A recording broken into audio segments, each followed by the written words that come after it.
some of the most recent examinable topics. So അതിൽ വരുന്ന ഒരു ഏരിയ തന്നെയാണ് ഈ പറഞ്ഞ IAS 21. Okay, so IAS 21 mainly deals with foreign exchange rate, how to account for അല്ലെങ്കിൽ how to deal with foreign exchange rates എന്നുള്ളതാണ് അവിടെ discuss ചെയ്യുന്നത്. അപ്പോൾ ഇത് നമുക്ക് രണ്ട് ടോപ്പിക്കിലാണ് കൂടുതലും ക്വസ്റ്റനബിൾ ആയിട്ട് വരുന്നത്. ഇറ്റ് വിൽ ബി ഇൻഡിവിജ്വൽ എഫേഴ്സിനെ ഇതിനെ എങ്ങനെ ഇമ്പാക്ട് ചെയ്യാം, foreign transactions how will be affecting our individual affairs, ഒരു കമ്പനിയുടെ സെപ്പറേറ്റ് ഫിനാൻഷ്യൽ സ്റ്റേറ്റ്മെന്റ്സിൽ അത് എങ്ങനെ അഫക്റ്റഡ് ആവും നമുക്കറിയണം. In the same way we need to know that how it will impact our foreign subsidy transaction. Okay, but SBR perspective ഞാൻ പറയുകയാണെങ്കിൽ ഒരു ഫോറിൻ സബ്സിഡറി ബേസ്ഡ് ക്വസ്റ്റ്യൻസ് ആയിരിക്കും നിങ്ങൾക്ക് വരാൻ സാധ്യതയുള്ളത്. So will discuss in that perspective. അപ്പോൾ ഒരു foreign subsidiary നമ്മൾ കൺസൾട്ടേറ്റ് ചെയ്യുന്ന സമയത്ത് one thing you have to understand that since ഇതൊരു ഫോറിൻ സബ്സിഡറി ആയതുകൊണ്ട് തന്നെ കൺസൾട്ടേറ്റ് ചെയ്യണമെങ്കിൽ നമ്മൾ ഫസ്റ്റ് എന്ത് ചെയ്യണം? First we need to translate our foreign subsidiary FS from their currency to our parent currency. അപ്പോൾ ഫസ്റ്റ് നമ്മൾ ചെയ്യേണ്ട ഒരു പരിപാടി എന്ന് പറയുന്നത് പേരന്റിന്റെ കറൻസിയിലേക്ക് എന്തിനെ മാറ്റേണ്ടി വരും? ഫോറിൻ സബ്സിഡിന്റെ FSനെ മാറ്റേണ്ടി വരും. ബിക്കോസ് അത് ഒരു ഡിഫറെന്റ് കറൻസിയിലായതുകൊണ്ട് എങ്കിൽ മാത്രമേ നമുക്ക് എന്ത് നടക്കത്തുള്ളൂ? Consultation നടക്കത്തുള്ളൂ. So when we do this translation, that will lead to certain gain or losses. ആ ഗെയിൻ ഓർ ലോസസിനെ അക്കൗണ്ട് ചെയ്യാനായിരിക്കും നമ്മൾ കൂടുതലും SBR ഫോക്കസ് ചെയ്യുന്നുണ്ടാവുക. സോ ഇതിൽ ഫസ്റ്റ് നോളജ് പാർട്ട് നമ്മൾ അറിയേണ്ടത്, ക്വസ്റ്റ്യൻസ് എപ്പോഴും വരുന്നത് എങ്ങനെയാണെന്ന് വെച്ച് കഴിഞ്ഞാൽ they will ask you to find the functional currency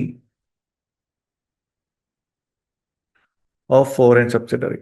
first question ഇങ്ങനൊരു സെനാരിയോയിൽ എപ്പോഴും ഫസ്റ്റ് ക്വസ്റ്റ്യൻ എന്തായിരിക്കും? they will ask you to find the functional currency of subsidiary. ഒരു സബ്സിഡിന്റെ ഫങ്ഷണൽ കറൻസി എങ്ങനെ നമുക്ക് കണ്ടുപിടിക്കുക എന്നുള്ളതായിരിക്കും question. Functional currency means the currency of that company's primary economic environment. അതിനെയാണ് നമ്മൾ ഫങ്ഷണൽ കറൻസി എന്ന് പറയുന്നത്.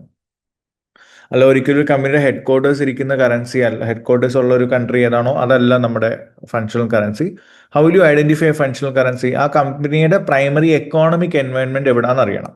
എക്കണോമിക് എൻവയോൺമെന്റ് മീൻസ് ആ എക്കണോമിക് ട്രാൻസാക്ഷൻസ് ആ കമ്പനിയുടെ ഏറ്റവും കൂടുതൽ ട്രാൻസാക്ഷൻസ് ഏത് കൺട്രിയിലാണോ അല്ലെങ്കിൽ ഏത് എക്കോണമിയിലാണോ നടക്കുന്നത് നോക്കുക. ഇത് നമുക്ക് എങ്ങനെ കണ്ടുപിടിക്കാൻ പറ്റും? We can find it using different methods. Especially foreign subsidy question ആവുന്ന സമയത്ത് നമ്മൾ ആദ്യം നോക്കുന്നുണ്ടാവുക, can we use our parent currency as the functional currency of subsidiary എന്നുള്ളതാണ്. ഓക്കെ, ഇത് സ്പെസിഫിക്കലി ഒരു ഗ്രൂപ്പിന്റെ സെനറിയിലാണ് ഞാൻ പറയുന്നത്. അപ്പോൾ ഒരു സബ്സിഡറി കമ്പനിക്ക് ഫങ്ഷണൽ കറൻസി പേരന്റിന്റെ തന്നെ യൂസ് ചെയ്യാം ഇഫ് ഏത് സിറ്റുവേഷനിലാണ്? സബ്സിഡറിന്റെ ഒരു മേജർ ഓപ്പറേഷൻ പേരന്റുമായിട്ട് നടക്കുന്നുണ്ട്, അല്ലെങ്കിൽ സബ്സിഡറി കൂടുതൽ ലോൺസ് ഒക്കെ പേരന്റിന്റെ സൈഡിൽ നിന്ന് എടുത്തിട്ടുണ്ട്. So in a way apart from holding the shares, parent is having a complete autonomy over the subsidiary for operations as well as finance. അപ്പോൾ ആ സബ്സിഡറി നിലനിന്ന് പോകണമെങ്കിൽ പേരന്റിന്റെ ആ ഒരു ഫിനാൻഷ്യൽ സപ്പോർട്ട് വേണം, അല്ലെങ്കിൽ പേരന്റുമായിട്ടുള്ള ഒരു ഓപ്പറേഷണൽ സപ്പോർട്ട് വേണം. മേ ബി പേരന്റ് ആയിരിക്കാം ഒരു മേജർ സപ്ലയർ, അല്ലെങ്കിൽ പേരന്റ് കമ്പനി ആയിരിക്കാം മേജർ ഒരു കസ്റ്റമർ.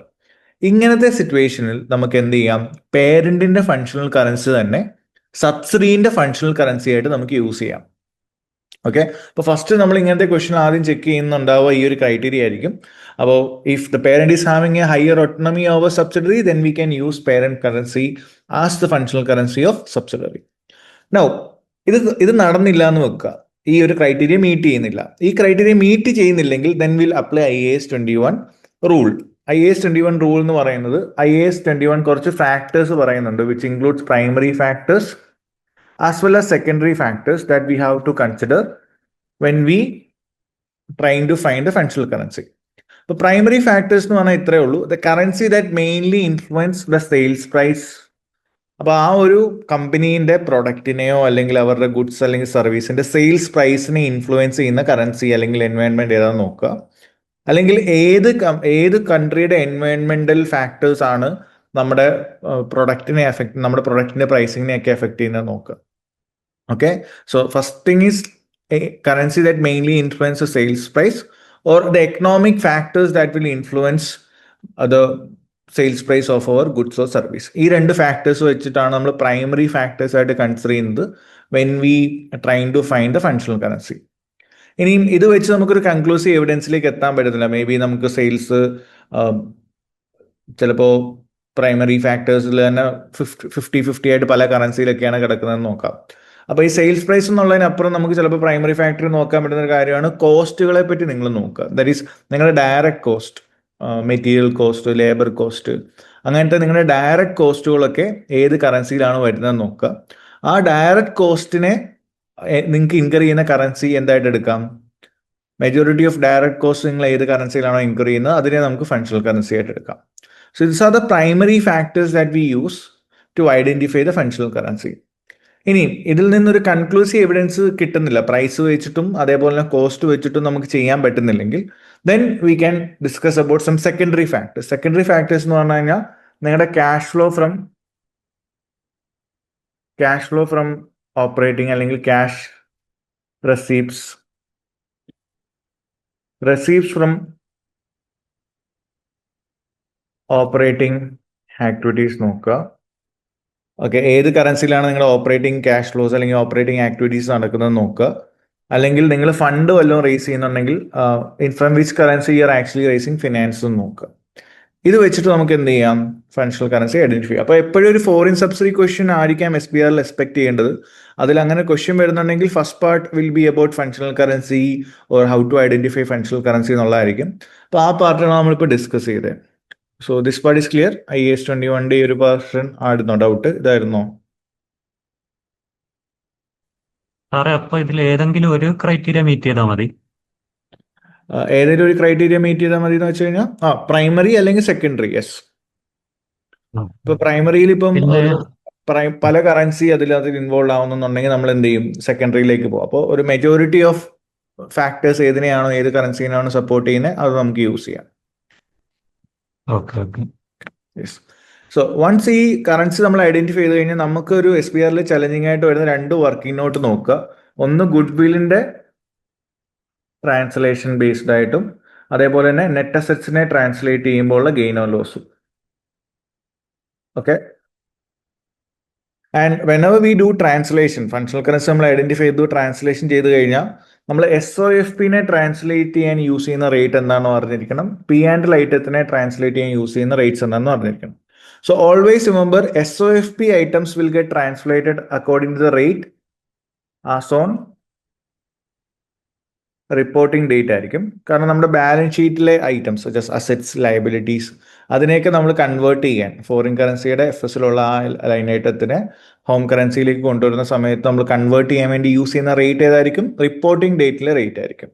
ബട്ട് P&L ഐറ്റത്തിലേക്ക് വരുമ്പോൾ നമ്മളൊരു ആവറേജ് റേറ്റ് ആയിരിക്കും യൂസ് ചെയ്യുന്നുണ്ടാവുക. ബിക്കോസ് ഇൻകം എക്സ്പെൻസ് എന്നൊക്കെ പറയുന്നത് ഓവർ ദ പീരീഡ് നമുക്ക് ഇൻകർ ചെയ്തതാണ്. It's not just something which come on one day അല്ലെ. അപ്പോൾ ഒരു പീരീഡിലെ റവന്യൂ ആയിരിക്കും, ഒരു പീരീഡിലെ എക്സ്പെൻസ് ആയിരിക്കും. സോ അവിടെ നമ്മൾ ആവറേജ് റേറ്റ് വേണം യൂസ് ചെയ്യാൻ. And one thing is really important, ഈ ആവറേജ് റേറ്റ് ക്വസ്റ്റ്യൻ അത് തന്നിട്ടുണ്ടാവും. എങ്ങനെയാണ് ആവറേജ് റേറ്റ് കാൽക്കുലേറ്റ് ചെയ്യുന്നത് IAS 21 പറയുന്നില്ല. It's actually A current issue or A limitation of IAS 21. അപ്പോൾ അഥവാ ആവറേജ് റേറ്റ് തന്നില്ലെങ്കിൽ we can use the same reporting date rate as well. ഇപ്പോൾ ഇമ്പയർമെന്റോ അങ്ങനെ എന്തെങ്കിലും കൺവേർട്ട് ചെയ്യാൻ ആവറേജ് റേറ്റ് അവർ തന്നിട്ടില്ല. Because impairment is A P&L item. In such scenario V can actually use reporting date rate. അല്ലാതെ നിങ്ങൾ ഒരിക്കലും opening റേറ്റും ക്ലോസിംഗ് റേറ്റും ഒന്നും വെച്ചിട്ട് എന്ത് ചെയ്യല്? ആവറേജ് റേറ്റ് കാൽക്കുലേറ്റ് ചെയ്യല്ല. ഇതാണ് ഒരു കാര്യം. നൗ ഗുഡ് വിൽ എങ്ങനെയാണ് ട്രാൻസ്ലേറ്റ് ചെയ്യുന്നത് ജസ്റ്റ് ഒരു ഫോർമാറ്റ് ചെയ്യാൻ ഡിസ്കസ് ചെയ്യാം. ഫസ്റ്റ് നമ്മൾ ഗുഡ് വിൽ കാൽക്കുലേറ്റ് ചെയ്യണം. Okay, one thing you have to understand that goodwill എങ്ങനെയാണ് കാൽക്കുലേറ്റ് ചെയ്യുന്നത്? നമുക്ക് ബേസിക് ഫോർമാറ്റ് ഉണ്ട്. എന്താ? Consideration plus NCI minus net assets. ഈ പറഞ്ഞ എല്ലാ എമൗണ്ട്സും, കൺസിഡറേഷനും അതേപോലെ തന്നെ NCIന്റെ വാല്യൂം നെറ്റ് അസറ്റ്സിന്റെ വാല്യൂ എല്ലാം നിങ്ങൾ ആദ്യം ഫോറിൻ കറൻസിയിൽ തന്നെ എടുക്കണം. അങ്ങനെ ഗുഡ് വിൽ നമ്മൾ ആദ്യം ഫോറിൻ കറൻസിയിൽ കാൽക്കുലേറ്റ് ചെയ്യും. Okay, now that good will get converted. നമ്മുടെ ഏത് കറൻസിയിലോട്ട്? ഹോം കറൻസിയിലോട്ട് കൺവേർട്ട് ചെയ്യും. അപ്പോൾ നമുക്ക് റഫ്ലി ഒരു കാൽക്കുലേഷൻ രീതിയിൽ പറയുകയാണെങ്കിൽ ഫസ്റ്റ് നമ്മൾ ഗുഡ് വിൽ കാൽക്കുലേറ്റ് ചെയ്യുന്നു. That is cash consideration, NCI plus net assets will get good will. അപ്പോൾ ഈ ഗുഡ് വിൽ നമ്മൾ കാൽക്കുലേറ്റ് ചെയ്യുമ്പോൾ ആദ്യം ചിലപ്പോൾ ക്യാഷ് നമ്മൾ കൊടുത്തത് പേരന്റ് ട്രാൻസ്ലേറ്റ് ഉണ്ടാവുക പേരന്റിന്റെ കറൻസിയിലായിരിക്കും കാണിക്കുന്നത് ക്വസ്റ്റിനകത്തിൽ. But we have to convert that into foreign currency. Okay, same way NCAയും ചിലപ്പോൾ നമ്മുടെ ഹോം കറൻസിയിലൊക്കെ ആയിരിക്കും തന്നിട്ടുണ്ടാവും. അതിനെയൊക്കെ ഫോറിൻ കറൻസിയിലേക്ക് കൺവേർട്ട് ചെയ്യണം. അങ്ങനെ കൺവേർട്ട് ചെയ്തതിന് ശേഷമായിരിക്കും നിങ്ങൾക്ക് ഗുഡ് വിൽ കാൽക്കുലേറ്റ് ചെയ്യുന്നുണ്ടാവുക. Okay, so once you calculated goodwill, നിങ്ങൾ ഒരു ഗുഡ് വിൽ കാൽക്കുലേറ്റ് ചെയ്ത് കിട്ടി. എന്നിട്ട് ആ ഗുഡ് വില്ലിനെ വേണം നമ്മൾ എന്ത് ചെയ്യാൻ, അന്നത്തെ rate, exchange rate as per acquisition date എന്താണോ ആ റേറ്റിൽ നമ്മൾ കൺവേർട്ട് ചെയ്തിട്ട് ഹോം കറൻസിയിലേക്ക് മാറ്റും. ഓക്കെ, നൗ ഗുഡ് വിൽ ചിലപ്പോൾ ഇമ്പയർ ആവാനൊക്കെ സാധ്യതയുണ്ടാവും. ബിക്കോസ് ഇതൊരു നോളജ് പാർട്ടാണ്. കാരണം ഇമ്പയർമെന്റ് എന്ന് പറയുന്നത് എന്താ, ഒരു പി ആൻഡ് ലൈറ്റോ ആണ്. ഗുഡ് വിൽ ഇമ്പയർ ആവും. ആ ഇമ്പയർ ആവുന്ന ഗുഡ് വില്ലെ നിങ്ങൾ കൺവേർട്ട് ചെയ്യേണ്ടത് ആവറേജ് റേറ്റിലായിരിക്കണം. അപ്പോൾ ഇവിടെ പ്രശ്നം വരുന്ന ഓരോ ദിവസവും ഓരോ ഡേറ്റ്സിൽ നിങ്ങൾ ഓരോ റേറ്റ്സ് ആണ് യൂസ് ചെയ്യുന്നത്. So this is the rate as per acquisition date, this is the rate which is average rate, and finally will get the goodwill as per reporting date amount കിട്ടും. അതിനെ നമ്മൾ കൺവേർട്ട് ചെയ്യുന്നുണ്ടാവുക reporting ഡേറ്റിലെ റേറ്റിലായിരിക്കും, reporting ഡേറ്റിലെ exchange റേറ്റിലായിരിക്കും. Okay, so ഈ 3 ദിവസം നമ്മൾ യൂസ് ചെയ്യുന്ന റേറ്റ്സിൽ ഒരു വ്യത്യാസം കാണും. സോ ഓട്ടോമാറ്റിക്കലി ആഫ്റ്റർ ഇമ്പയർമെന്റ് നമ്മൾ എക്സ്പെക്ട് ചെയ്യുന്ന ഗുഡ് വിൽ ചിലപ്പോൾ ലെറ്റ്സ് സേ ഇപ്പോൾ 66 ആണെങ്കിൽ ആഫ്റ്റർ കൺവേർഷൻ ആ same amount may be exchange rate ഒക്കെ മാറിയിട്ട് മേ ബി 70ലേക്കൊക്കെ എത്താം. ഓക്കെ, ദറ്റ് ഈസ് 66 എന്ന് പറയുന്നത് നമ്മുടെ ഓപ്പണിംഗ് മൈനസ് ഇമ്പയർമെന്റ് ഒന്ന് നെറ്റ് ചെയ്ത് നോക്കുക. So will get assume that the amount is 66. പക്ഷേ എക്സ്ചേഞ്ച് റേറ്റ് മാറിയത് കാരണം ചിലപ്പോൾ ആ സെയിം വാല്യൂ ആയിരിക്കും ഗുഡ് വില്ലുള്ളത്. But because of the change in exchange rate ഗുഡ് വില്ലിൽ ചിലപ്പോൾ ഒരു ഇൻക്രീസോ ഡിക്രീസോ വരാം. So that will lead to a translation gain or loss. So അത് എപ്പോഴും എന്താണെന്നുള്ളൊരു ബാലൻസിങ് ഫിഗർ ആയിട്ട് നിങ്ങൾ കണ്ടുപിടിക്കണം. അപ്പോൾ ഇതായിരിക്കും നമുക്ക് ചോദിക്കാൻ പോകുന്നൊരു question with respect to foreign subsidiary. അപ്പോൾ അല്ലാതെ you don't need to consultate the whole affairs, translate ചെയ്ത് കൺസൾട്ടേറ്റ് ചെയ്യാനൊന്നും വരത്തില്ല. Instead they will ask you to find the translation gain or loss on goodwill. അപ്പോൾ ഈ ഒരു working not ഒന്ന് അറിഞ്ഞിരിക്കുക. അപ്പോൾ വർക്കിംഗ് നോട്ട്സിൽ നമ്മൾ always remember that first calculation should be done. എല്ലാ കാൽക്കുലേഷൻ നിങ്ങൾ ചെയ്യേണ്ടത് ഫോറിൻ കറൻസിയിൽ തന്നെ ആയിരിക്കണം. Then we have to convert it to home currency. Clear ആണോ? ദ സെയിം വേ നെറ്റ് അസറ്റ്സിന് നമുക്കൊരു വർക്കിംഗ് നോട്ട്സ് ഉണ്ട്. സോ നെറ്റ് അസറ്റ്സിലേക്ക് വരുന്ന സമയത്തും സെയിം ആയിരിക്കും. നെറ്റ് അസറ്റ്സ് ഇൻക്രീസ് ആവാൻ കാരണം മോസ്റ്റ് പ്രോബ്ലി പോസ്റ്റ് അക്വസ്റ്റിന് വരുന്ന പ്രോഫിറ്റ് ഒക്കെ കാരണമായിരിക്കാം. പ്രോഫിറ്റ് ഓർ ലോസ് ഒക്കെ കാരണമായിരിക്കാം നമ്മുടെ നെറ്റ് അസറ്റ്സിൽ ഇൻക്രീസ് വരുന്നുണ്ടാവുക. അപ്പോൾ same thing will be use. Rate as per acquisition date എത്രയാണെന്ന് നോക്കും.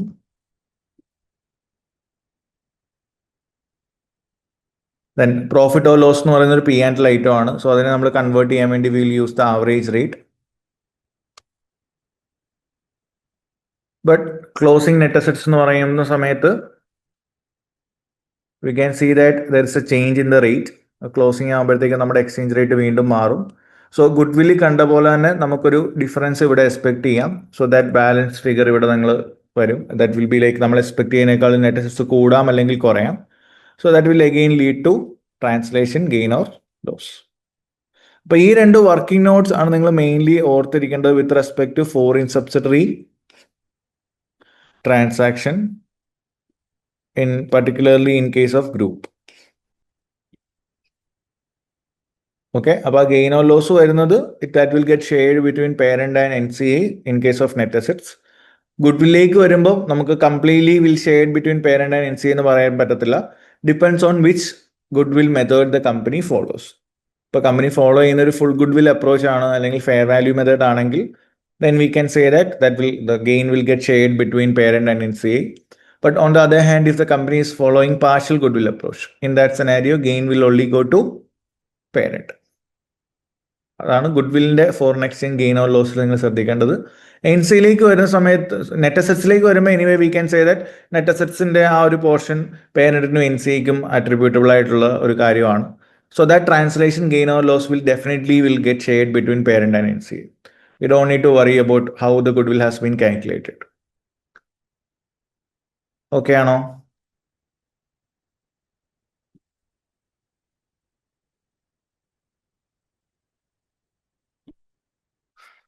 യെസ്.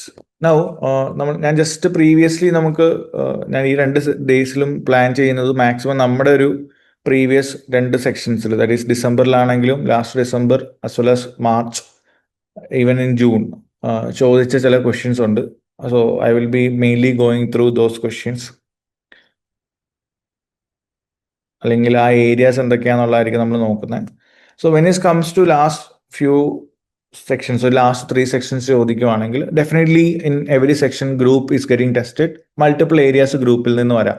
സോ ഗ്രൂപ്പ് എന്തായാലും question number 1 you have to practice. അതൊന്നെങ്കിൽ ബേസിക് ഗ്രൂപ്പ്സ് ആവാം, അല്ലെങ്കിൽ ഫോറിൻ സബ്സിഡറി ആവാം, ഇപ്പം നമ്മൾ കണ്ട പോലെ, or it can be with respect to change in group structure or cash flows. അപ്പം ഞാൻ ആ ക്വസ്റ്റ്യൻസ് വീണ്ടും റിപ്പീറ്റ് ചെയ്യുന്നില്ല. I will just share the previous recordings with you, like already same questions നമ്മൾ ചെയ്തിട്ടുള്ളത്. സോ ക്വസ്റ്റ്യൻ പ്രാക്ടീസ് പാറ്റേണിൽ നമ്മൾ ഇതുവരെ ചെയ്യാത്ത ക്വസ്റ്റ്യൻസ് ആയിരിക്കും നമ്മൾ കവർ ചെയ്യാൻ നോക്കുന്നുണ്ടാവുക. ഓക്കെ, അപ്പോൾ one thing that is going to have been tested in last 3 attempts, അത് എപ്പോഴും ചോദിച്ച അല്ലെങ്കിൽ 2 വട്ടമെങ്കിലും ചോദിച്ചൊരു ഏരിയയാണ് IFRS 11. അപ്പോൾ ആ ഒരു നോളജ് പാർട്ട് മോസ്റ്റ്ലി കുട്ടികളൊക്കെ മിസ് ചെയ്യുന്ന ഒരു ഏരിയ ആയിരിക്കും. So always remember you have to revise IFRS 11 properly. So എന്താണ് IFRS 11 ഫോക്കസ് ചെയ്യുന്നത്? IFRS 11 focus on joint arrangements. ഇപ്പോൾ ജോയിന്റ് അറേഞ്ച്മെന്റ്സ് തന്നെ 2 ടൈപ്പ് ഉണ്ടെന്ന് മനസ്സിലാക്കുക. So what are the 2 types of joint arrangements? There is joint venture and joint operation. So ഇതിന്റെ ഡിഫറൻസും accounting ട്രീറ്റ്മെന്റും ഒന്ന് അറിഞ്ഞിരിക്കുക. Direct question ആയിരിക്കും, പക്ഷെ അതിന്റെ ഡിഫറൻസും അക്കൗണ്ടിങ് ട്രീറ്റ്മെന്റും അറിഞ്ഞിരിക്കുക. So what's the difference between A joint venture and A joint operation?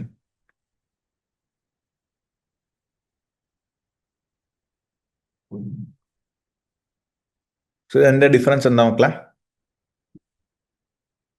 Joint venture എന്ന് പറഞ്ഞു കഴിഞ്ഞാൽ ഇപ്പൊ 2 പേര് ചേർന്ന് ഒരു കമ്പനി ഫോം ചെയ്യുന്നുണ്ടാവും.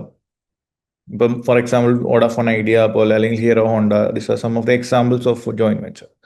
അപ്പോൾ അങ്ങനെ ഒന്ന് അസ്യൂം ചെയ്യുക. So assume in that scenario ആ പുതുതായിട്ട് ഫോം ചെയ്യുന്ന കമ്പനിയുടെ ഷെയർസ് ഇവർ രണ്ടും എന്ത് ചെയ്യുന്നുണ്ടാവും? ഈക്വലി ഷെയർ ചെയ്യാം.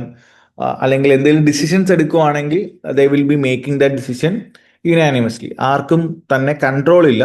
ഇപ്പോൾ ഹീറോയ്ക്കോ ഹോണ്ടയ്ക്കോ അവിടെ കൺട്രോൾ കാണത്തില്ല. They have to come together to make a decision. Okay, so we can't say that Hero will have a majority or Honda will have a majority. 2 പേരോട് ചേർന്നിട്ടായിരിക്കും ഡിസിഷൻസ് എടുക്കുന്നത്. ഇതാണ് ജോയിന്റ് വെഞ്ചറിന്റെ പ്രത്യേകത. എപ്പോഴും ഒരു പുതിയ കമ്പനി ഫോം ചെയ്യാൻ chance ഉണ്ടാവും, അല്ലെങ്കിൽ ആ പുതുതായിട്ട് ഫോം ചെയ്ത കമ്പനിയുടെ ഷെയർസിൽ, ഓക്കെ, ഇക്വിറ്റിയിൽ ഇവർക്ക് 2 പേർക്കും ഷെയർ ഉണ്ടാവും. ചിലപ്പോൾ ഈക്വൽ എമൗണ്ട് ഓഫ് ഷെയർ വേണമെന്നില്ല, ബട്ട് ഡിസിഷൻസ് എടുക്കുന്നത് എപ്പോഴും ഒരുമിച്ച് തന്നെ ആവാം. ബട്ട് ജോയിന്റ് ഓപ്പറേഷൻ എന്ന് പറഞ്ഞു കഴിഞ്ഞാൽ എന്താ വ്യത്യാസം എന്ന് പറഞ്ഞു കഴിഞ്ഞാൽ, ജോയിന്റ് ഓപ്പറേഷൻ ഒരു പുതിയ കമ്പനി ഒന്നും ഫോം ചെയ്യണമെന്നില്ല.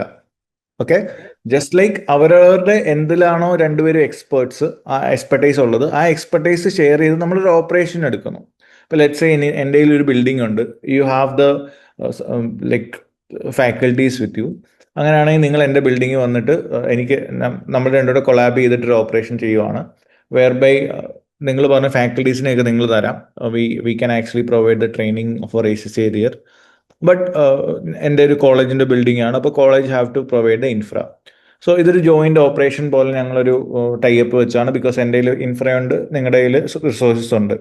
HR നിങ്ങൾ തരും, ഇൻഫ്ര പോലത്തെ ക്യാപിറ്റലും അല്ലെങ്കിൽ whatever the tech requirement you have, class റൂംസോ ഡീറ്റെയിൽ ക്ലാസ് റൂംസോ, അതെല്ലാം ഞാൻ ചെയ്തു തരാമെന്ന് പറയും. So such kind of arrangements are known as joint operation. അപ്പോൾ ഇവിടെ ഒരിക്കലും എൻ്റെ കമ്പനിയുടെ ഷെയർ ഞാൻ അവർക്ക് കൊടുക്കുമോ അല്ലെങ്കിൽ അവരുടെ കമ്പനി ഷെയർ എനിക്ക് തരുമോ, അങ്ങനൊന്നും ഇല്ല. But will have A share of total ആ ഒരു ഓപ്പറേഷൻ്റെ അസറ്റ്സിൽ ഷെയർ ഉണ്ടാവും, ലയബിലിറ്റീസിൽ ഷെയർ ഉണ്ടാവും, റവന്യൂയുടെ ഷെയർ ഉണ്ടാവും, എക്സ്പെൻസിൽ ഷെയർ ഉണ്ടാവും. But they won't be having party A or B form ചെയ്യുന്ന ജോയിന്റ് ഓപ്പറേഷനിൽ എയ്ക്കും ബിക്കും ആ ഷെയർസ് ഓർ ഇക്വിറ്റി ഒന്നും തന്നെ കാണത്തില്ല. ഇതാണ് ജോയിന്റ് ഓപ്പറേഷനും ജോയിന്റ് വെഞ്ചറും തമ്മിലുള്ള വ്യത്യാസം. അപ്പോൾ ജോയിന്റ് വെഞ്ചറിലേക്ക് വരുമ്പോൾ it is almost similar to an associate. Because നമുക്ക് ഷെയർ ഉണ്ടോ എന്ന് ചോദിച്ചാൽ ഷെയർ ഉണ്ട്, but we don't have the control. അപ്പോൾ അതുകൊണ്ട് തന്നെ അസോസിയേറ്റിന്റെ ഒരു ടൈപ്പ് ഓഫ് ട്രീറ്റ്മെന്റ് ആണ് നമ്മൾ ജോയിന്റ് വെഞ്ചറിനെ അക്കൗണ്ട് ചെയ്യാൻ വേണ്ടി യൂസ് ചെയ്യുന്നത്, വിച്ച് ഈസ് ഇക്വിറ്റി മെത്തേഡ്. അപ്പോൾ ഇക്വിറ്റി മെത്തേഡ് ആണ് നമ്മൾ ജോയിന്റ് വെഞ്ചറിന് വേണ്ടി യൂസ് ചെയ്യുന്ന അക്കൗണ്ടിങ് ട്രീറ്റ്മെന്റ്. എന്താണ് ഇക്വിറ്റി മെത്തേഡിന്റെ പ്രത്യേകത? നമ്മുടെ cost plus share of profit എന്താണോ ആ പർട്ടിക്കുലർ ജോയിന്റ് വെഞ്ചറിന്റെ ഷെയർ ഓഫ് പ്രോഫിറ്റ് അത് നമ്മൾ ആഡ് ചെയ്യും, പ്ലസ് ഇനി ഡിവിഡൻസ് നിങ്ങൾക്ക് അവിടെ നിന്ന് കിട്ടുവാണെങ്കിൽ ആ ഡിവിഡൻസ് നമ്മൾ കുറയ്ക്കും. Same way, if there is any impairment of that joint venture, that impairment will be deducted. With the same format ആണ് which we have learned for associate, ആ സെയിം ഫോർമാറ്റ് തന്നെയാണ് നമ്മൾ എവിടെയും ഫോളോ ചെയ്യേണ്ടത്, ജോയിന്റ് വെഞ്ചറിനെ അക്കൗണ്ട് ചെയ്യാൻ follow ചെയ്യേണ്ടത്. അപ്പൊ ഈ ഒരു ഡയറക്റ്റ് നോളജ് ആണ് ഇത് നമുക്ക് എങ്ങനെ തന്നെ ടെസ്റ്റ് ചെയ്തുള്ളൂ. ഇത് വലിയ കോംപ്ലിക്കേഷൻ ഒന്നും വരത്തില്ല, ബട്ട് മോസ്റ്റ്ലി സ്റ്റുഡൻസ് ഒക്കെ സ്കിപ്പ് ചെയ്യുന്ന ഒരു ഏരിയ ആവാം ഇത്. അപ്പൊ അങ്ങനെ ചെറിയ ചില ടോപ്പിക്സ് ഉണ്ട് which has got tested in last 3 attempts, but like may be നിങ്ങളുടെ സൈഡിൽ നിന്ന് സ്കിപ്പ് ആവാനോ അല്ലെങ്കിൽ ചിലപ്പോൾ ലീസ്റ്റ് പ്രയോറിറ്റി ആയിട്ട് വെക്കാനോ ഉള്ള സാധ്യതയുള്ള ഏരിയാസ് ആണ്. സോ ഇതൊന്ന് ഉറപ്പായിട്ടും വായിച്ചിട്ടുണ്ടായിരിക്കുക കേട്ടോ, IFRS 11ന്റെ. പക്ഷെ ക്വസ്റ്റ്യൻസ് ഒക്കെ നമുക്ക് ഭയങ്കര കുറവാണ്. എക്സാം കിറ്റിൽ നോക്കുവാണെങ്കിൽ മേ ബി 1 question ഒക്കെ ആയിരിക്കും ഉണ്ടാവുക. So I won't be doing like ഒരു മച്ച് ക്വസ്റ്റ്യൻസ് ഒന്നും നമുക്ക് പ്രാക്ടീസ് ചെയ്യാൻ പറ്റത്തില്ല, ബട്ട് ബേസിക്കലി ചോദിച്ചിട്ടുള്ളപ്പോൾ ഒക്കെ ഡയറക്റ്റ് നോളജ് ആണ്. അപ്പോൾ ആ ട്രീറ്റ്മെന്റ് ഒന്ന് അറിഞ്ഞിരിക്കുക. ഒരു സിനാരിയോ എന്താ, അത് ജോയിന്റ് വെഞ്ചർ ആണോ ഓപ്പറേഷൻ ആണോ എന്ന് ഐഡന്റിഫൈ ചെയ്യാൻ പറ്റണം. ജോയിന്റ് വെഞ്ചർ ആണെങ്കിൽ ഇതിന്റെ ട്രീറ്റ്മെന്റ് പറയാം. ഇനി ജോയിന്റ് ഓപ്പറേഷൻ ആണെങ്കിൽ how we will account for it എന്ന് ചോദിച്ചു കഴിഞ്ഞാൽ സിംപ്ലി എന്താണോ ആ ഓപ്പറേഷന്റെ റവന്യൂ അതിൽ നമുക്കൊരു ശതമാനം കാണാം, may be 30% or 40% like that. അപ്പൊ ആ ഓപ്പറേഷൻ റവന്യൂവിന്റെ 40% നമ്മുടെ P&L വരും. സെയിം വേ ഓപ്പറേഷൻ എക്സ്പെൻസിന്റെ 40% നമ്മുടെ P&L വരും. Okay, one is comes to SOFP also. അസറ്റിന്റെ ആ ഒരു ലെറ്റ്സ് ആ ടോട്ടൽ അസറ്റ്സ് നമ്മൾ വാങ്ങിച്ചു ഈ ഒരു ഓപ്പറേഷന് വേണ്ടിയിട്ട്, ആ ഓപ്പറേഷന്റെ എത്ര ശതമാനമാണോ എനിക്ക് ആ ശതമാനം മാത്രം 30% of asset will come to my books, 30% of liability will come to my books, 30% of payables will come to my books, 30% of like inventory, current assets, അതൊക്കെ whatever it is as part of the operation that will come to my books. Equity ഞങ്ങളുടെ ബുക്സിലേക്ക് വരത്തില്ല. So ഇതാണ് ഒരു വ്യത്യാസം in the treatment when it comes to joint operation and joint venture. Clear ആണോ? അപ്പൊ എനിക്ക് തോന്നുന്നത് ഡിസംബറിലാണ്, ലാസ്റ്റ് ഡിസംബറിൽ, അപ്പാർട്ട് ഫ്രം ഗ്രൂപ്പ് ഇപ്പൊ എല്ലാ പ്രാവശ്യവും നമുക്ക് ചോദിക്കുന്ന ഒരു ഏരിയ ആണ്. അപ്പൊ അത് ചോദിക്കുന്നുള്ളത് നമുക്ക് ഡെഫിനറ്റ്ലി അറിയാം. അതിൽ തന്നെ 4 ടോപ്പിക്സിൽ ഏത് വരണം എന്നുള്ള കൺഫ്യൂഷൻ. സോ ഗ്രൂപ്പ് നിങ്ങൾക്ക് എന്തായാലും സ്കിപ്പ് ചെയ്യേണ്ട ഒരു ആവശ്യമില്ല. Definitely you can learn that 4 chapters. But ബാക്കിയുള്ള ഏരിയാസിൽ ഈ പറഞ്ഞ ഏരിയാസ് ഒന്ന് നോക്കിയിരിക്കുക. അതിലൊന്നാണ് IFRS 11. ക്ലിയർ ആണോ? Now, apart from ന്യൂമറിക്കൽസ് ഉണ്ടാവും ക്വസ്റ്റ്യൻസ്, അതേ പറഞ്ഞത് എക്സാം കിറ്റിലാണ് എനിക്ക് ഇതിന്റെ ക്വസ്റ്റ്യൻസ് ഡയറക്ട്ലി ഇല്ല. ഈവൻ ടെക്സ്റ്റ് ബുക്കിലെ ഒരു 2 ഇലിസ്ട്രേഷൻസ് മാത്രമേ ഉള്ളൂ. അത് ജസ്റ്റ് ഒന്ന് ഗോ ത്രൂ ചെയ്താൽ മതി. ബട്ട് ചോദിച്ചിട്ടുള്ളപ്പോൾ സ്റ്റുഡൻസിന്റെ സൈഡിൽ നിന്ന് കിട്ടിയ ഫീഡ്ബാക്ക് എന്താണെന്ന് വെച്ച് കഴിഞ്ഞാൽ ഡയറക്റ്റ് ക്വസ്റ്റ്യൻസ് ആയിരുന്നു ചോദിച്ചിട്ടുള്ളത്. There is no much complication in there. Okay, ഞാൻ ഈ പറഞ്ഞ ട്രീറ്റ്മെന്റ് ഒന്ന് ഓർത്തിരിക്കുക. ഇപ്പോൾ ജോയിന്റ് വെഞ്ചറിന്റെ ആയിരിക്കും ട്രീറ്റ്മെന്റ് ചിലപ്പം ചോദിക്കാൻ സാധ്യതയുള്ളത്. ആ ട്രീറ്റ്മെന്റ് സെയിം ആസ് അസോസിയേറ്റ് ആണ്, എന്ന് വെച്ചാൽ cost of investment plus share of profit of associate എന്ന് പറഞ്ഞതിന് പകരം ഇവിടെ ജോയിന്റ് വെഞ്ചർ എന്ന് പറയും. Less dividend, less impairment. അപ്പൊ അഥവാ കാൽക്കുലേഷൻ ചോദിക്കുവാണെങ്കിൽ. But we know that in SBR they won't be preferring you to do much calculations. അതിന്റെ explanation part accounting treatment suggest ചെയ്യുക, അല്ലെങ്കിൽ ഇതൊരു ജോയിന്റ് വെഞ്ചർ ആണോ ഓപ്പറേഷൻ ആണോ ഡിസ്റ്റിങ്ക്യൂഷ് ചെയ്യാൻ നിങ്ങൾക്ക് അറിയാവോ, ഈ നോളജ് ആയിരിക്കും അവർ ടെസ്റ്റ് ചെയ്യുന്നുണ്ടാവുക. Okay, yes. ഞാൻ ഡിസംബർ തൊട്ടിട്ടാണ് നോക്കുന്നത്. അപ്പൊ ഡിസംബറിൽ തന്നെ പിന്നെ ചോദിച്ചൊരു ഏരിയ ആയിരുന്നു like provision is like very simple standard, but always you have to keep an eye on provision. കാരണം പ്രൊവിഷൻ ഒരു നമുക്ക് ഭയങ്കരമായിട്ട് ജഡ്ജ്മെന്റ് വേണ്ട ഒരു ഏരിയ ആണ്. And in SBR mostly questions എപ്പോഴൊക്കെ നമുക്ക് ജഡ്ജ്മെന്റ് വേണ്ട ഒരു ഏരിയ ആണെങ്കിൽ എക്സാമിനർ ഇത്രൂടെ പ്രിഫറബിൾ ആയിട്ടുള്ള ഏരിയ ആണ്. He always like to ask questions from that. അപ്പോൾ provision IAS 37 again standard wise നോക്കുമ്പോൾ when we look into it it's very simple. പഠിക്കാൻ വലിയ പാടൊന്നുമില്ല. ആകെ പ്രൊവിഷൻ ക്രിയേറ്റ് ചെയ്യണോ വേണ്ടയോ എന്ന് അറിഞ്ഞാൽ മതി. അല്ലെങ്കിൽ കണ്ടിജന്റ് അസറ്റ്, കണ്ടിജന്റ് ലയബിലിറ്റി, ഈ 3 ഏരിയാസ് ആണ് അതിനകത്തുള്ളത്. But even the knowledge wise ഇത് ഭയങ്കര സിമ്പിൾ ആണെങ്കിലും ക്വസ്റ്റ്യൻസിലേക്ക് വരുമ്പോൾ it can get complicated.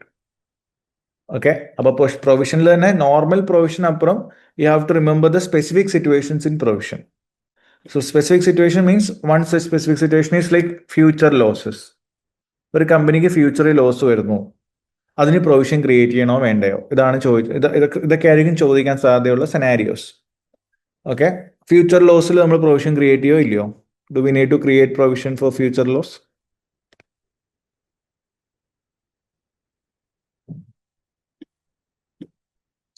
No we won't create provision അല്ലേ? എന്തുകൊണ്ടാണ് നമ്മൾ പ്രൊവിഷൻ ക്രിയേറ്റ് ചെയ്യാത്തത്?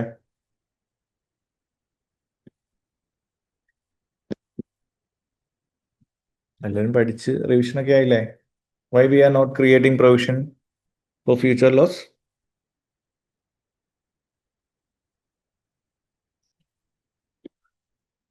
Yes, no present obligation. Exactly. കാരണം ആ റീസൺ വളരെ കൃത്യമായിരിക്കണം. പ്രസന്റ് ഒബ്ലിഗേഷൻ ഉണ്ടെങ്കിലോ, പ്രോബബിൾ എക്കണോമിക് ഔട്ട്ഫ്ലോ വരുവാണെങ്കിലോ, കോസ്റ്റ് റിലയബിളി മെഷർ ചെയ്യാൻ പറ്റുവാണെങ്കിലോ, ഈ 3 ക്രൈറ്റീരിയ ആണ് പ്രൊവിഷൻ നമ്മൾ എപ്പോഴും നോക്കേണ്ടത്. പ്രസന്റ്ലി എനിക്കൊരു ഒബ്ലിഗേഷൻ ഉണ്ടോ, അത് ലീഗൽ ആവാം അല്ലെങ്കിൽ കൺസ്ട്രക്റ്റീവ് ആയിട്ടുള്ള ഒബ്ലിഗേഷൻ ആവാം.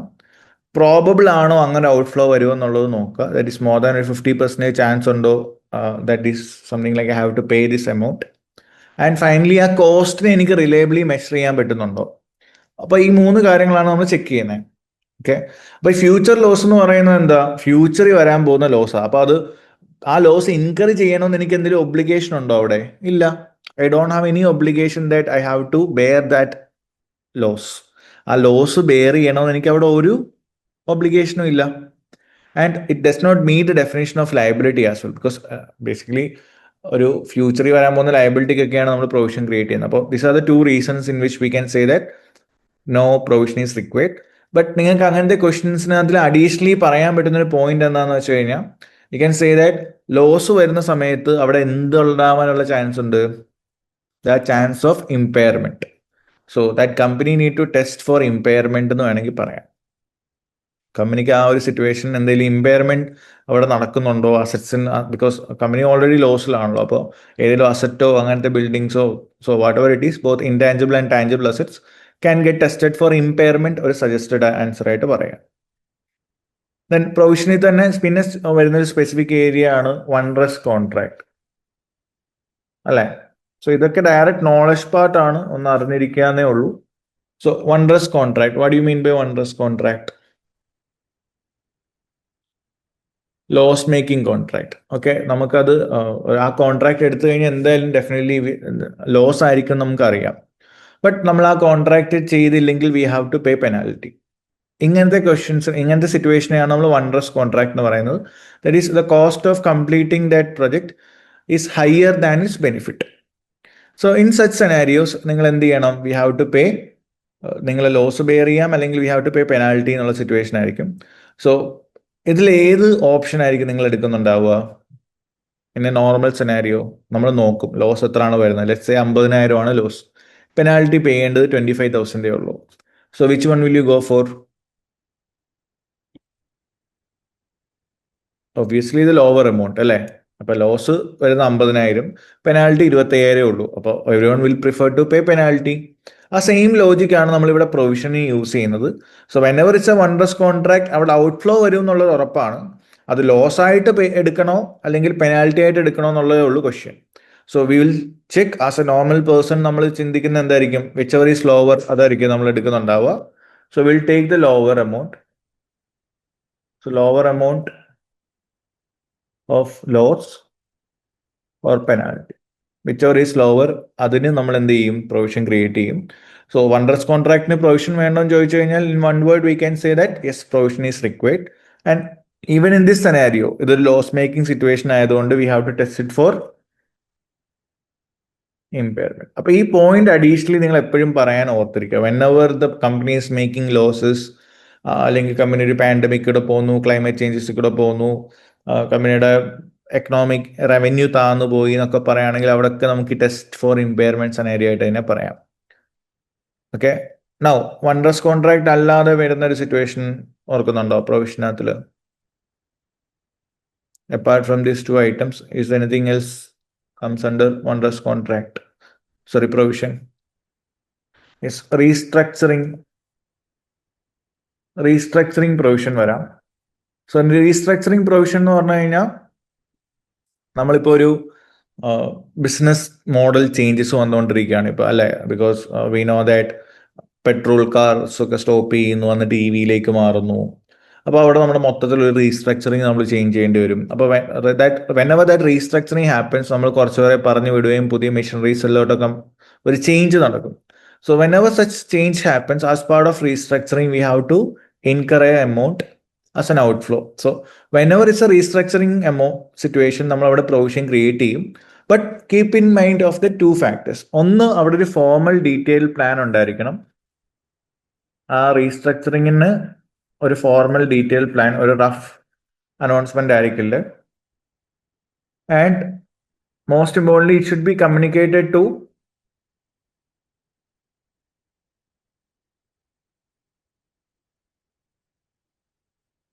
everyone who is affected by that decision. ആരൊക്കെയാണോ ആ ഡിസിഷൻ കാരണം അഫക്റ്റഡ് ആവുന്നത് അവരിലേക്ക് ഇത് കമ്മ്യൂണിക്കേറ്റഡ് ആയിരിക്കണം. ഈ 2 ക്രൈറ്റീരിയ മീറ്റ് ചെയ്താൽ മാത്രമേ നമ്മൾ restructuring provision വെക്കത്തുള്ളൂ.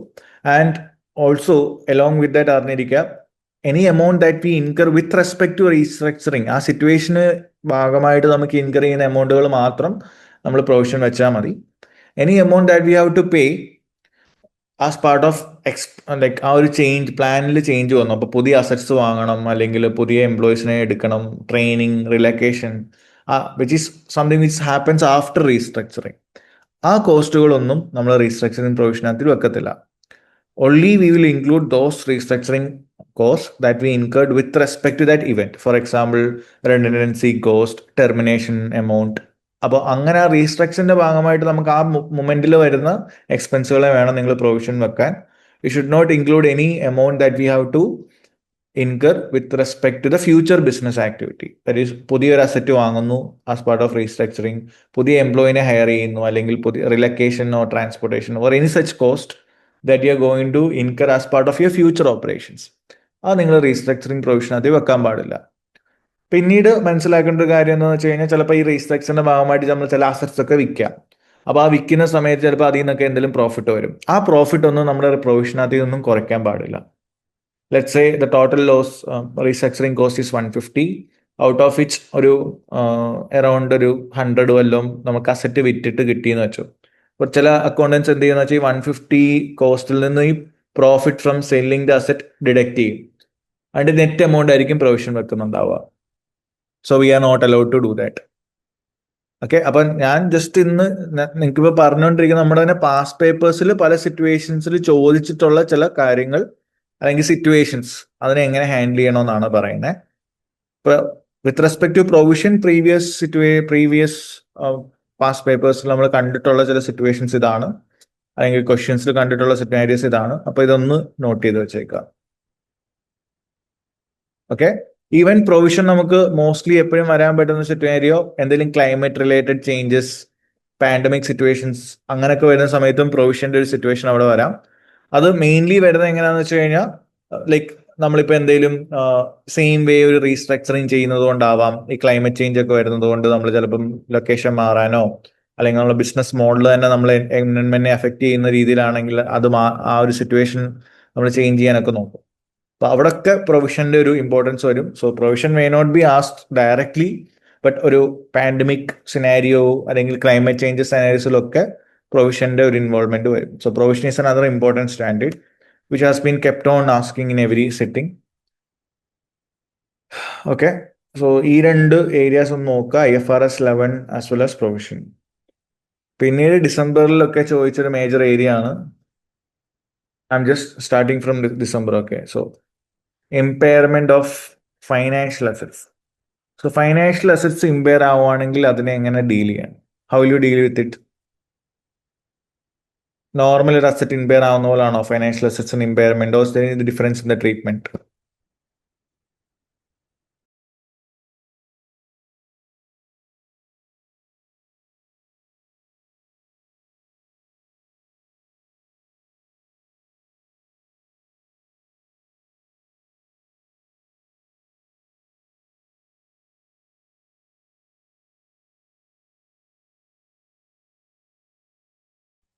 Yes, impairment of financial assets. Impairment of financial assets normally ഒരു ഫിസിക്കൽ അസറ്റ് ഇമ്പയർ ആവുന്ന പോലെ അല്ല നമ്മൾ ചെയ്യുന്നത്. ഇപ്പോൾ ഒരു ഇമ്പയർമെന്റ് ഓഫ് ഫിനാൻഷ്യൽ അസറ്റ്സിലേക്ക് വരുന്ന സമയത്ത് ആദ്യം നമ്മൾ നോക്കുന്നുണ്ടാവുക ഒരു അലവൻസ് വെക്കുന്ന സിറ്റുവേഷൻ ആയിരിക്കും. At the time when we purchase the financial assets itself, we'll create an allowance. Okay, ഒരു ഡെറ്റിലൊക്കെ ഇൻവെസ്റ്റ് ചെയ്യുന്ന സമയത്ത് തന്നെ നമ്മൾ ഒരു അലവൻസ് വെക്കും, because we know that there is a higher return we are getting compared to government debts when we invest in the corporate bonds, അല്ലെ? ഒരു corporate ഡെറ്റ്സിലൊക്കെ invest ചെയ്യുമ്പോൾ നമുക്ക് എന്തെങ്കിലും ഹയർ റിട്ടേൺ കിട്ടും. ഒരു ഹയർ റിട്ടേൺ കിട്ടുന്നുണ്ടെങ്കിൽ അതിന് റീസൺ എന്തായിരിക്കും? Because there is a higher risk. So അതുകൊണ്ട് തന്നെ IFRS 9 പറയുന്നത് at the time of investing in debt investments നിങ്ങൾ വാങ്ങുന്ന സമയത്ത് തന്നെ നിങ്ങൾ എന്ത് വെക്കുക? Based on your past experience we know that we are going to incur a loss. അപ്പോൾ ആദ്യം തന്നെ നമ്മൾ അലവൻസ് ക്രിയേറ്റ് ചെയ്യുക. Same like how we create allowance for trade receivables. Okay, but ഈ അലവൻസിന് നമ്മൾ രണ്ടായിട്ട് ക്ലാസിഫൈ ചെയ്യുന്നുണ്ട്. ഓക്കെ, എക്സ്പെക്റ്റഡ് ലോസിന് നമ്മൾ രണ്ടായിട്ട് അലവൻസ് ക്രിയേറ്റ് ചെയ്യും. 12 months ക്രെഡിറ്റ് ലോസ് അലവൻസ്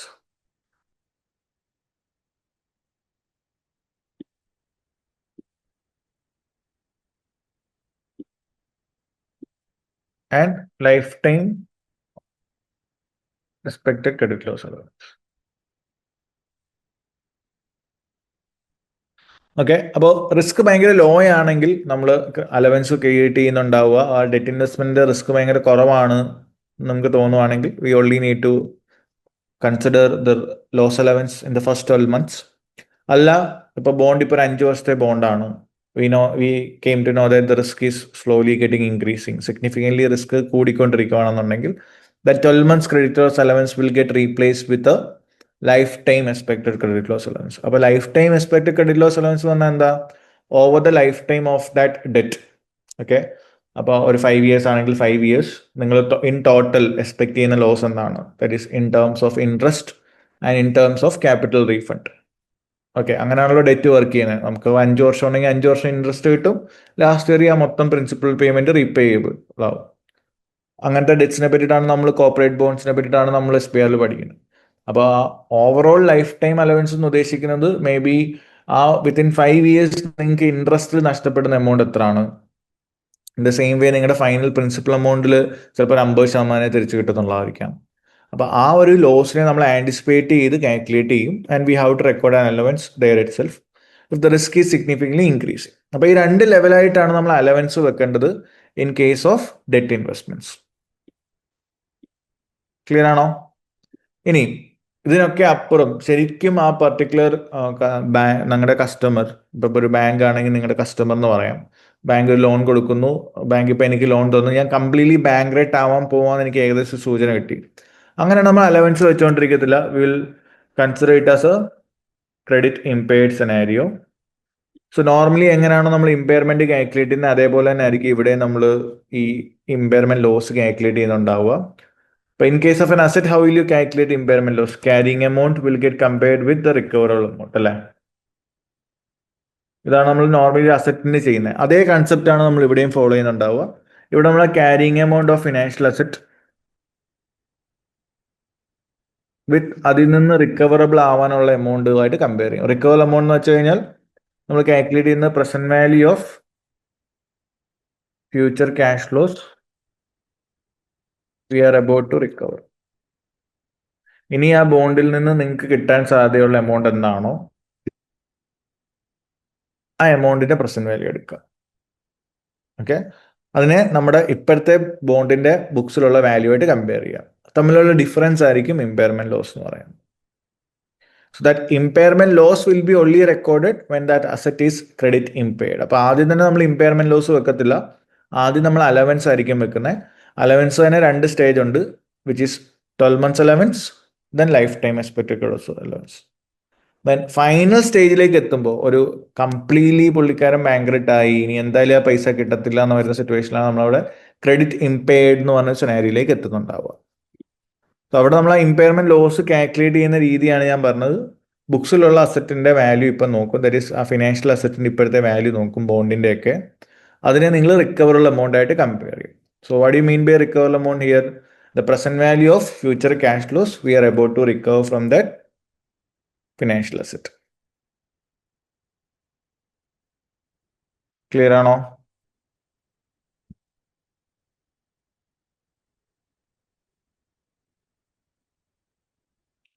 അപ്പോൾ ഈ ചില ഏരിയാസ് ഒരു മൾട്ടിപ്പിൾ ടൈംസ് ചോദിച്ചതാണ്, especially in last 2 to 3 exams. അപ്പോൾ ഈ ഏരിയാസ് ഒക്കെ ഒന്ന് നോക്കുക. ഓക്കെ, ഇത് ക്ലിയർ ആണോ? ക്രെഡിറ്റ് ഇമ്പയർഡിന്റെ ഈ സെനാരിയോ, അല്ലെങ്കിൽ ഇതിൽ എന്തെങ്കിലും ഡൗട്ട് ഉണ്ടോ? ഇമ്പയർമെന്റ് ഓഫ് ഫിനാൻഷ്യൽ അസറ്റ്സിൽ വേറെ എന്തെങ്കിലും ഡൗട്ട് ഉണ്ടോ with respect to this topic? Do you have any doubts?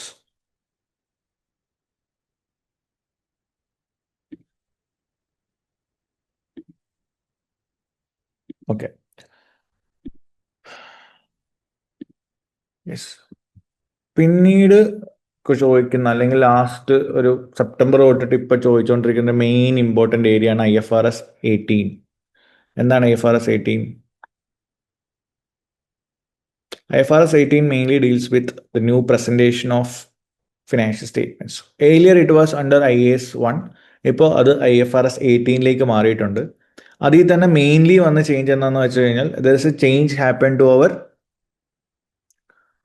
P&L. നമ്മുടെ P&L ഈ മേജർ ചേഞ്ച് വന്നത്. അപ്പോൾ P&L വന്ന ചേഞ്ച് എന്താണെന്ന് വെച്ച് കഴിഞ്ഞാൽ പ്രീവിയസ്ലി P&L നമ്മളൊരു റവന്യൂ ടു എക്സ്പെൻസ് ആ ഒരു മോഡലായിരുന്നു ചെയ്തുകൊണ്ടിരുന്നത് അല്ലേ. But now that has been change. ആ മേജർ ചേഞ്ച് എന്താണെന്ന് വെച്ച് കഴിഞ്ഞാൽ P&L ഇപ്പോൾ ഒരു 2-3 ഹെഡിങ് ആയിട്ടാണ് നമ്മൾ തിരിച്ചേക്കുന്നത്. അപ്പോൾ ആ ഹെഡിങ് നിങ്ങൾ കറക്റ്റായിട്ട് അറിയണം. ഓരോ ഹെഡ്സിലും എന്തൊക്കെയാണ് വരുന്നത് എന്നുള്ളതെന്ന് അറിയണം. Yes, so as you can see here, ഇതാണ് ഒരു മേജർ ചേഞ്ച് IFRS 18 പ്രകാരം വന്നത്. So now we have operating section, investing section, financing section, then tax and discontinued operation part. So ഇങ്ങനെ നമ്മുടെ P&L നമ്മൾ എന്ത് ചെയ്തിട്ടുണ്ട്, ഒരു കാറ്റഗറി ആയിട്ട് തിരിച്ചിട്ടുണ്ട്. ആ കാറ്റഗറിയിൽ തന്നെ ഒരു 5 മെയിൻ ഹെഡ്സ് ഉണ്ട്. അപ്പോൾ അവിടെ റവന്യൂ മൈനസ് കമ്പനിയുടെ കോർ ഓപ്പറേറ്റിംഗ് എക്സ്പെൻസ് എല്ലാം കഴിയുമ്പോൾ ഓപ്പറേറ്റിംഗ് പ്രോഫിറ്റ് എന്ന് പറഞ്ഞ എമൗണ്ട് കിട്ടും. After gross profit will get an operating profit. Earlier നമ്മൾ ആ നെറ്റ് എമൗണ്ടിനെയായിരുന്നു ഈ ഓപ്പറേറ്റിംഗ് പ്രോഫിറ്റ് എന്ന് പറയുന്നത്. PBIT ആയിരുന്നു ഓപ്പറേറ്റിംഗ് പ്രോഫിറ്റ് എന്ന് പറയുന്നത്. So that has been changed. എന്താണ് നമ്മുടെ കോർ ഓപ്പറേഷൻ, അതായിരിക്കും നമ്മുടെ ഓപ്പറേറ്റിംഗ് പ്രോഫിറ്റ്. അതിനുശേഷം നമ്മൾ ഇൻവെസ്റ്റ്മെന്റ് റിലേറ്റഡ് ആയിട്ടുള്ള ഇൻകം എക്സ്പെൻസ് എല്ലാം നമ്മൾ ഇൻവെസ്റ്റിംഗ് ആക്ടിവിറ്റിയിൽ കാണിക്കുന്നു. ദെൻ ഫൈനാൻസ് റിലേറ്റഡ് ആയിട്ട് കൂടുതൽ നിങ്ങൾക്ക് വരുന്ന ഇൻട്രസ്റ്റ് എക്സ്പെൻസുകൾ which is on borrowings or pension liabilities or any other liabilities will be shown in financing activity. Then we have to pay tax, and finally if there is a discontinued operation, adinte loss mainly loss ആയിരിക്കും വരുന്നുണ്ടാവുക. That's the reason we are discontinued it. അപ്പോൾ ആ ലോസിന്റെ amount നമ്മൾ എന്ത് ചെയ്യും, will show it separately from other continuing operation part. അപ്പോൾ ഈ ഒരു heading അറിഞ്ഞിരിക്കുക, ഈ ഒരു ചേഞ്ചസ്. അപ്പോൾ മെയിനായിട്ട് വന്ന ചേഞ്ച് അതാണ്. ഫ്രം IAS 1 to IFRS 18 ഇത്രയുടെ സ്റ്റാൻഡർഡൈസ്ഡ് ചെയ്തു കാറ്റഗറീസ് ആൻഡ് സബ് ടോട്ടൽസ് വന്നു. And there is a prescribed subtotals. എന്തൊക്കെയായിരിക്കണം P&L സബ് ടോട്ടൽസ് എന്നുള്ളത് കൃത്യമായിട്ട് പറയുന്നുണ്ട്. So we should have operating P&L, profit before financing and income tax, profit before income tax, and profit for the period.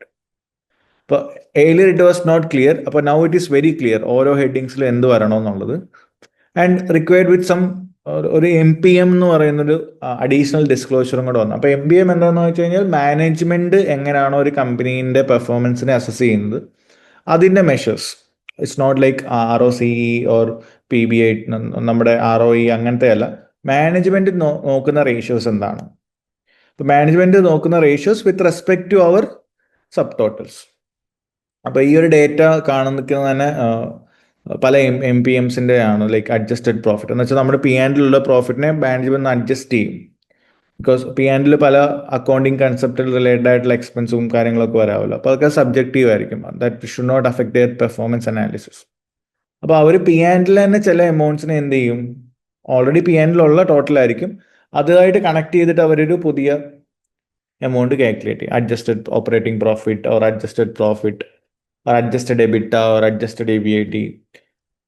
So അതിൽ തന്നെ ഒരു 33% companies ഒരു 2017-18 time തൊട്ടിട്ട് using adjusted profit to analyse their performance or adjusted operating profit use ചെയ്യുന്ന 29% കമ്പനിയുണ്ട്. So MPM is basically a subtotal of income and expense from our existing P&L itself, but that can actually communicate the management view about their performance to the investors, because they don't like they will get judged because of a one-off item or a depreciation or an impairment, such kind of things, because they say that അതൊക്കെ ഒരു accounting കൺസ്പെക്റ്റഡ് ആയിട്ടുള്ള expense ആണ്, ഇതൊന്നും എന്നെ affect ചെയ്യുന്ന, എൻ്റെ performance അസസ്മെന്റിനെ affect ചെയ്യുന്ന കാര്യങ്ങളല്ല. അപ്പോൾ അങ്ങനെ മാനേജ്മെന്റ് ഡിഫൈൻഡ് ആയിട്ടുള്ള പെർഫോമൻസ് മെഷേഴ്സിനെയാണ് നമ്മൾ ഈ MPM എന്ന് പറയുന്നത്. അപ്പോൾ അതിൻ്റെ പ്രോപ്പർ ഡിസ്ക്ലോഷേഴ്സ് ഉണ്ടായിരിക്കണം. ദാറ്റ് ഈസ് നമ്മൾ കൊടുക്കുന്ന ഓരോ MPM-നും നമ്മൾ definition and why it is useful എന്നുള്ളത് കമ്മ്യൂണിക്കേറ്റ് ചെയ്യണം. നമ്മുടെ ഏത് IFRS-ലെ സബ് ടോട്ടലോ ആയിട്ടാണ്. For example operating profits subtotal in IFRS അല്ലേ.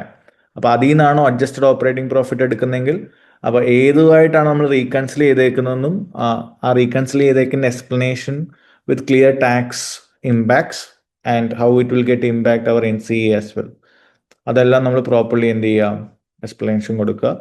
പിന്നെ IFRS 18 വന്നൊരു മേജർ ചേഞ്ചസ് എന്തൊക്കെയാണെന്ന് വെച്ച് കഴിഞ്ഞാൽ ചില കാര്യങ്ങൾ നമ്മൾ ഇത്രയൂടെ സമ്മറൈസ് ചെയ്യുന്നു. Because we feel like okay ഇതിനെ എല്ലാം കൂടെ പല ഹെഡിങ്സിൽ കാണിക്കേണ്ട, it's better to communicate it together. അങ്ങനെ തോന്നുന്ന ചില കാര്യങ്ങൾ നമ്മൾ അഗ്രിഗേറ്റ് ചെയ്തിട്ടുണ്ട്.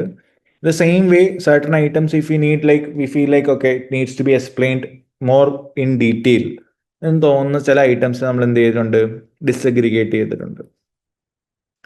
So these are the major changes which happened on IFRS 18. ഇതിൻ്റെ എഫക്റ്റീവ് ഡേറ്റ് എന്ന് പറയുന്നത് 1st January 2027 ആണ്. അപ്പോൾ 1st January 2027 തൊട്ടാണ് ഇത് എഫക്റ്റീവ് എങ്കിലും if a company who plans to implement it from 1st January 2027 they have to create their comparable financial statement from 2026. അപ്പോൾ അതുകൊണ്ടാണ് ഇത് ഇത്ര എഫക്റ്റീവായിട്ട് നമ്മളിപ്പോൾ ടെസ്റ്റ് ചെയ്തുകൊണ്ടിരിക്കുന്നതും. അപ്പോൾ ഒരു 1st January 2026 തൊട്ട് കമ്പനി ഇത് ഫോളോ ചെയ്യുന്നുണ്ടാവും. Because when they are preparing 2027 report എപ്പോഴും നമ്മൾ FS നോക്കിയാൽ കാണാം ഒരു വർഷവും അതിന് മുമ്പത്തെ വർഷമായിരിക്കും നമ്മൾ പ്രസന്റ് ചെയ്യുന്നുണ്ടാവുക ഫോർ ദാറ്റ് കമ്പയറബിലിറ്റി.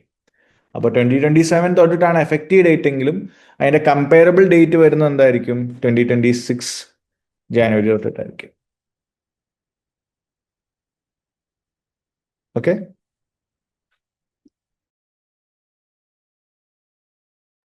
സാറേ യെസ്. അതിൽ APM-ഉം MPM-ഉം തമ്മിലുള്ള ഡിഫറൻസ് അല്ല, APM എന്ന് വെച്ചാൽ അഡീഷണൽ പെർഫോമൻസ് മെഷേഴ്സ് ആണ്. ദാറ്റ് ഈസ് എബിറ്റ ഒരു അഡീഷണൽ പെർഫോമൻസ് മെഷർ ആണ്. അപ്പോൾ MPM ഉദ്ദേശിക്കുന്നത് നമ്മുടെ P&L തന്നെ സബ് ടോട്ടൽ ആയിരിക്കും, അതിനെ നമ്മൾ അഡ്ജസ്റ്റ് ചെയ്യുമായിരിക്കും.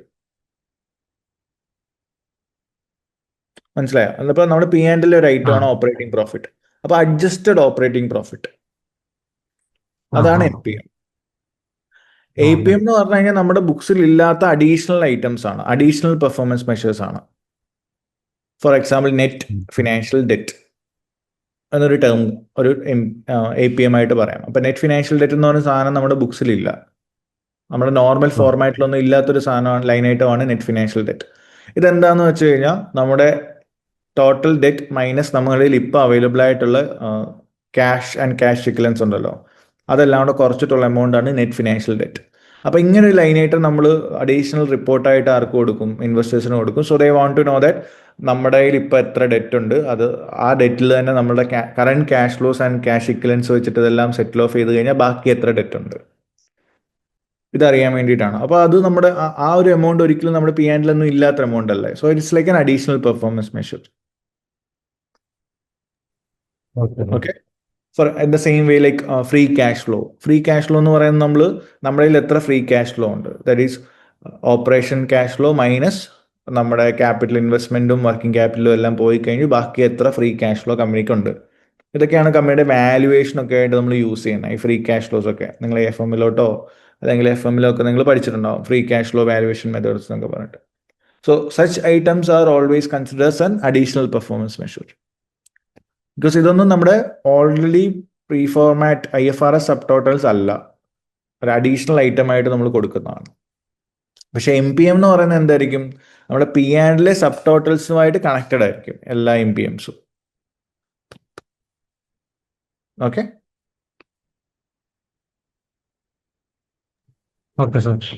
യെസ്. അപ്പോൾ this are some of the main areas which has been tested in last 2 to 3 sittings. ഇപ്പം ഡിസംബറിലാണെങ്കിലും മാർച്ചിലാണെങ്കിലും. അപ്പോൾ അതിൽ മെയിൻലി നിങ്ങൾ ഫോക്കസ് ചെയ്യേണ്ട ഒരു കാര്യം ആണ് ഞാൻ ഈ പറഞ്ഞ IFRS 11 provision, then impairment as well as impairment of financial asset or normal impairment, then ഈ ഒരു ടോപ്പിക് IFRS 18. അപ്പോൾ ഈ സ്ലൈഡ് നിങ്ങൾക്ക് ഓൾറെഡി ക്ലാസ്സിലൊക്കെ ഷെയർഡ് ആയിരിക്കും. അതർവൈസ് ജസ്റ്റ് പേഴ്സണലി ഒന്ന് message I will share this. ഇപ്പോൾ എനിക്ക് തോന്നുന്നു ഇപ്പോൾ എൻ്റെ ക്ലാസ്സിലാണെങ്കിലും അഭിപ്സാറിൻ്റെ ക്ലാസ്സിലിരിക്കുന്നവർക്കും എല്ലാം ഇത് ഷെയർഡ് ആയിരിക്കും IFRS 18 സ്ലൈഡ്. അത് വളരെ ഇമ്പോർട്ടൻ്റ് ആണ്. ഓൾമോസ്റ്റ് എനിക്ക് തോന്നുന്നു ഒരു 20 മാർക്സിനാണ് ഡിസംബറിൽ ഇത് ചോദിച്ചിട്ടുണ്ടായിരുന്നു. ബട്ട് മാർച്ചിൽ, എൻ്റെ ഓർമ്മ ശരിയാണെങ്കിൽ മാർച്ചിൽ 20 മാർക്സിന്, ഏകദേശം 18 to 20 മാർക്സിന് IFRS 18 ചോദിച്ചു. ഓക്കെ, ഈവൻ ജൂണിലാണെങ്കിലും അത് ഒരു 20 മാർക്സിന് ചോദിച്ചില്ലെങ്കിലും they have actually tested it. അപ്പോൾ always expect a question from IFRS 18. അപ്പോൾ അതിൽ നോളജ് പാർട്ടാണ് അറിഞ്ഞിരിക്കേണ്ടത്. They won't ask any application type of question, but അതിൻ്റെ നോളജ് പാർട്ട് ഒന്ന് ഇൻ ഡീറ്റെയിൽ ഒന്ന് അറിഞ്ഞിരിക്കുക.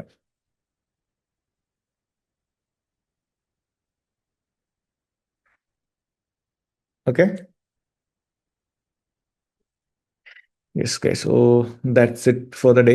അപ്പോൾ നെക്സ്റ്റ് ഡേ കുറച്ചുകൂടെ few topics related to recent exams ഞാൻ ഡിസ്കസ് ചെയ്യുന്നുണ്ടാവും. Okay, so in between, apart from this topics we discussed in live session today, I will give an additional recording as well. Fine. Okay guys, thank you for this session.